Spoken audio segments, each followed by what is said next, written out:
Well, why? Now I'm gonna save it till the stream. Oh, okay. As soon as it starts, boom. April's over here looking like she's gonna explode. You can't put me on the spot like that, man. Seriously. Naturally. We're not going to talk about your nuts again, all right? I really thought John knew better, but maybe he's just taunting us. All right. Chuck, are we recording now? Oh, we've been for a minute. Okay, good. I figured. All right, so welcome everyone to, I guess, Season 2 of our Pathfinder 2nd Edition game on YouTube. Switching things up, we are starting the glaring sun in my eyes, but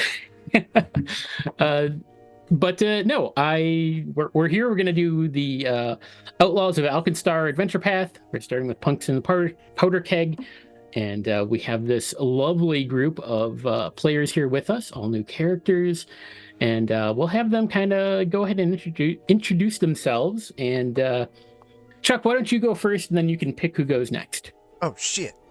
Hi, everyone. I'm Dub. I'm fan-fucking-tastic. I am the older brother of Amshara. We are twinsies, if you couldn't tell. As it says above my head, only our mother can tell us apart. I sneaky sneak, stabby stab. I don't know. What ancestor are you again there, Dub? Oh, I'm Kobold. Okay. You could tell because of the way I am. That's it. Yeah. And that's cool. me. So then if I got to pick the person who's going to go next, I'm going to pick my twin. Amazing. I'm Shara, and I know it's really difficult to tell me and Dub apart. I'm tall and muscular and have a big smile, and there are two great things in life, and that is hustling at dice and looking exactly like Dub. Yeah. Those are my favorite things. And what's your ancestry there, Amshara? I'm an elf barbarian. Okay, yeah. And yeah. I look exactly like identical. Dub. It's like a goddamn I'm gonna mirror. get you two confused the whole game. Very. I know it's a little unsettling, but yeah. All right. Who should go next? My tray. I am so into April's background, so I would love for her to go next. Hello, I'm Aprille. I am playing Sylvana, who is a Leshy cleric. They're about yay big-ish, very small. They are a little strawberry Leshy. They were a cleric of Brig and were blamed for something they did not do by some fucker who's yes, that word. Thank you. I was gonna say fingered, but I don't want to go down that road again. You can finger fruit. It's okay. They're out for a grudge, and I don't want to think about that. But that's only if it's grapefruit. Hate that I know what you're talking about. Anyone Baron watching can go this, next, 'cause he just knows. Google grapefruiting. I don't want to. You should. Like it was Alex that showed me that or something. Why? Who else? Weren't you the one who learned that you're not supposed to Google strange things during a game? I'm not Googling it. I'm telling our viewers to Google it. They'll learn. They'll learn how to not do that very quickly. So I'm there, and I'm going to be playing Ognar, who is like he's a orc gambler. I'm going to say that he got on the wrong side of Ambrose by getting into a duel over the outcome of a card game, and that he injured one of Ambrose's goons, and so they kind of had it out for him ever since. Before that, he flew under the radar. So Cool. Who should go next? how about Jake? Well, I am Marvolo Giuseppe Antonio Francesco Pasquale Marcello Giovanni Ricci Salvatore, human student of the unarmed arts of war and of the wonderful art of gastronomy. However, if you find my name too much of a mouthful to enjoy my wares, you may call me simply Bolo. You see, I was strong-armed into attempting to poison an important person, although I did resist, so I was sold out to the law, who framed me, the criminals, I should say, framed me for attempting to poison this person anyway, so they could install a new evil cook in my place. But I did escape the law. I'm on the run, and maybe one day I'll be able to punch an evil cook in the face. I'll see what I can do to make that happen for you. Yes. One day. There's a dead bird man. Yes. As me, I'm Joe, and I'm playing Etka, the skeletal raven bird Tengu guy. Etka is a occult librarian wizard. He likes his wizardry and dark arts sorts of things. I'm sure he saw a shiny, though, from the wrong person and couldn't resist grabbing it. And that's both how he wound up undead and on the wrong side of the law. All right. I like it. All right. So we're going to go to this little map here real quick. Twinsies. I got arrested because I'm pretty sure they thought it was you. That's fair. I do significantly more crime than you do. Yeah. See, you were just a gun runner there, Dub, and your sister was just framed for murder. It's fine. Oh, it was that. Listen.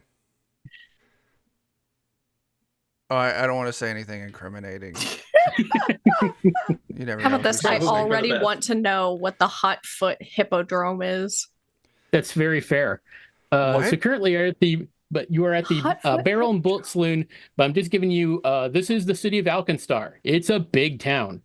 It is also known as the City of Smog because it is industry. It is, it's clockwork and the whole bit. And occasionally they get mana storms that mess with the magic. So they tend to rely more on alchemy and science more so than magical things. But there's still, clerics and magic and so forth in the area. It's just less common.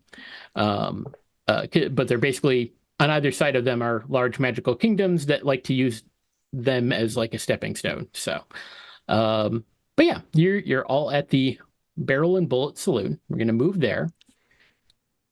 And Can we just stay at the Hotfoot Hippodrome?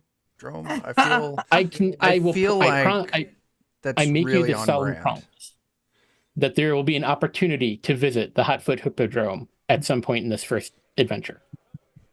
Okay. Okay? Okay. I promise. All right, so... Just to be super clear, we're planning on forcing John to have an NPC drag us to the plot again. Yeah, so new players, yes, that is exactly what's going to Yeah. happen. That's pretty much, yep. All right, so a little opening scene, a little box text for you here. Draw. Bang! A crack of thunder fills the air. The smoking gun, held by a powerfully built orc man wearing leather chaps, vest, and a shiny sheriff's badge, holds everyone's attention. The orc slowly lowers the firearm, stowing it back in his holster. He carefully and deliberately walks up to a bloody dwarf, surveying his handiwork. I'm sorry it had to go down this way, brother. You picked the wrong side, and that I can't abide. He removes his pinched front hat, holding it over his heart. After a moment, he lowers his head. The entire saloon erupts in applause as a pianist begins to play. The orc bows deeply, then helps the dwarf to his feet, who also bows to the attending patrons. The two walk to the bar, arm in arm, and order a bottle of whiskey. Thank you for attending, a female dwarf stands on the bar top, addressing the patrons in a loud voice. Whiskey is only 2 silver for the next hour, and that includes top shelf. Come back next week for the conclusion of Hearts at High Noon and our after party. Enjoy yourselves. The dwarven woman, Phoebe Dunsmith, hops off the bar onto the sawdust-covered floor and heads to a back room, where a round table and private bar await. She props one foot up on a stool, leans forward on her knee, and casts a suspicious eye around the room. Now that the show is over, let's talk business. I brought you all here because we share some common enemies. With your help, I can make them pay. and get you rich in the process. But first, I want you to tell me why you deserve a job that could pay your weight in gold. And with that, I am going to move y'all to the room. I don't weigh very much because my bones are hollow, so it's pretty easy to argue. I was gonna say, I'm just a Very little fair. strawberry lady. I That's was gonna say not... she's like.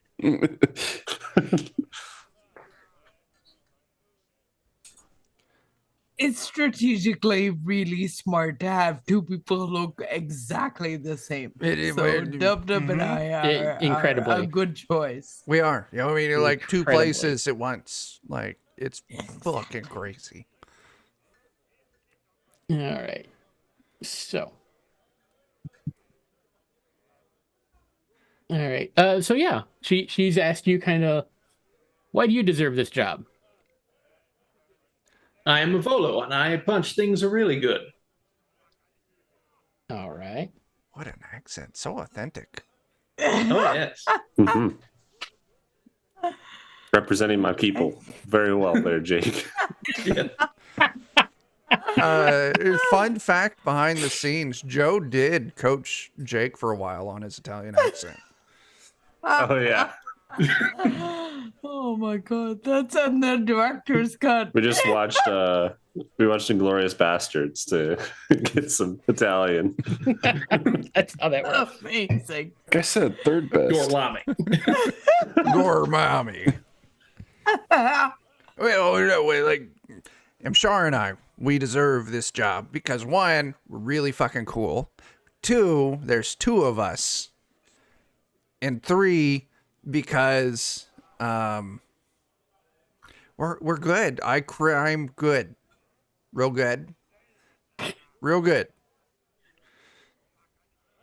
Can you vouch for your friend here? My sister? My twin. My twin? You can't tell? Twin. Oh, I wasn't sure Yeah. who I was talking to there. That makes sense. That happens a lot. It does. It's because I'm the older one, so it kind of throws people off a little sometimes. Sure. What about the rest of you? Oh, well, that's Ognar, and he shoots good. And that's Sylvana, and she makes berries, which are tasty. Pretty good healer, I can. Very small, very cute, very coercive. You a cleric of brig? Yes. Well, Oh, I was. Be handy. I know that car dealership.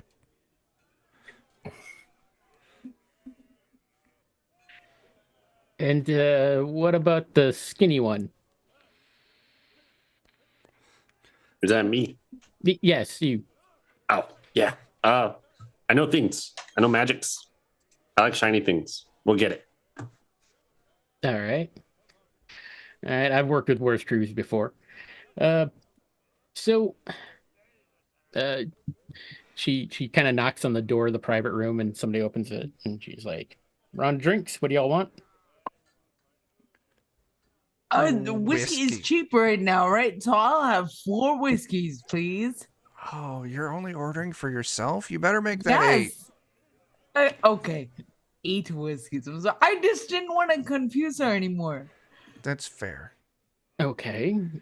Whiskey's all around for all of you, except maybe the skinny one there. Yeah, it kind of runs through me. I do I bet. water. A water. Fair enough. So 8 Actually, for the whiskeys. skeleton, you might want to get him some milk. Oh, it's good for bones. Oh, yeah.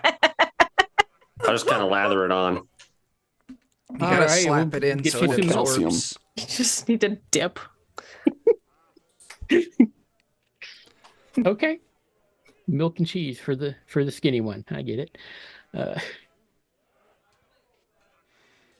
right, and she orders drinks for y'all, food. Volo, did you order the drink? Oh, no, I'm... He'll just have some Quite. marinara sauce. Yes, I'll take marinara. Preferably in a bowl. Do you have any fertilizer? It's one of the constituent elements we of a Bloody probably Mary. They have it on hand. Some tomato paste. He's drinking the blood of your kin over there. All right. So after you've all eaten and had some drinks and whatnot, she's kind of chatted you. Here's a game, Dunsmith says. I'm going to drag us over so I don't feel weird. Ambrose Muglin has a decent portion of his funds invested in an old bank called the Gold Tank Reserve. It's a rundown temple at Abadar in an Ironside quarter that's mostly used by ranchers and crooked politicians for laundering money. I happen to know they've sent half their clockwork handlers out for maintenance and won't have them back until tomorrow afternoon. This is our chance to hit Mugland where it hurts. All you have to do is bust up the few clockworks remaining, get the vault key from the bank manager, and fill a sack with gold. Once you're done inside the bank, run out the back. Mugland's got a few crooked shield marshals on his payroll, including that damn bastard Deputy Lovelace. She and her goons are sure to be hot on your trail, but don't fight them. They'll gun you down in a second if you give them a chance. Just run away, and they'll look like fools. Nothing's sure to fry the deputy's egg like crooks she can't catch, trust me. You can lose them in the Wailing Scrapyard just west of the reserve. There's a sewer entrance within. From there, it's a straight shot back to the saloon, where you'll be safe. Any questions? I got one. Yeah. Why did they name it the Gold Tank? I don't know. That is a good question. Maybe you could find out. Deal. I'm sorry, I don't know if I heard you right. What was the name of that again? The Gold Taint. Taint. No. Oh. That's what I thought I heard. Okay. No, the Gold Tank. Tank Reserve. No, I think you're wrong. No, I'm pretty sure it's the Gold Tank. Tank Reserve. Yeah. I see. Okay. Mm-hmm. It's like Goldfinger, but instead... I have some guesses of why it's called that. Why? We should go there to make sure. We should. We're gonna roll up there like, excuse me, peoples, we need to investigate your taint. Do you have any questions? It is the elf About game you all wanna over ask her? again. So we're going in. We're getting a key, going into a vault. You said some people are on the roll, some are not. And we had to fight clockwork people. Yeah. Some clockwork things. Mhm. Is the bank manager guy that we're getting the key from one of those people on the roll or not? What? Probably. Let's see here. What can she kill you? If he's not, I can punch him repeatedly until the key is delivered. I like that. Well, They have options. Just roll in there and punch that taint manager until it gives you the its bank key. manager is this crony of Muglin's named Dresh. She'll have the keys. Okay. Like to give to us or for us to take? You're probably gonna have to take them from her. Got it. Okay. These clockwork people, anything that's we should know when we're gonna fight them? Are they particularly bad or nasty? Do they run fast or slow? They're Balkirk Model C-47s. Most of them are out on maintenance. He's usually got about a half dozen of them or so. So if you get there, before tomorrow afternoon, there should only be a few of them left. Okay. If you want to roll me, let's see if anybody has like clockwork lore or society, I can probably tell you a little bit about them. What about urban or common? God damn it. God damn it. I knew that was So coming. it's never gonna hear the end of it. I strangely have society. So I'm gonna roll, 'Cause we and live I'm in a probably society. going to roll ways. So What's your Where society would score? clockwork lore be? It would be underneath all the Oh, I core have skills society. in its Yeah. own special lore skill area. Oh. Am 20 for society. Okay. Oh, also, Arcana or crafting would also work, but the DC is the one. yep, there we go, just Oh, like in Yeah. UCB. Yep. I'll make a lore skill test. You and I have Alright. matching society skills. Twinsies. We are twinsies. Oh, that's so good. I'm very I'm not certain that Danny clockwork DeVito people twin, don't eat. If we weren't like clear about that. You Oh, are okay. very certain that clockwork people do not eat. You are in fact correct. So what I can tell you is that yes, they're clockwork. They are mindless constructs. Typically not armed with too much. They probably will have an equipped siren. So if if they spot someone, they can, and they do have like a spotlight for like a face. If you go at night, and they have a siren ability that they can use to basically just make it known that something is going on. In the distance, you hear whoop Okay. whoop. It's the sound of the police. Let's That's see. their You know siren that ability.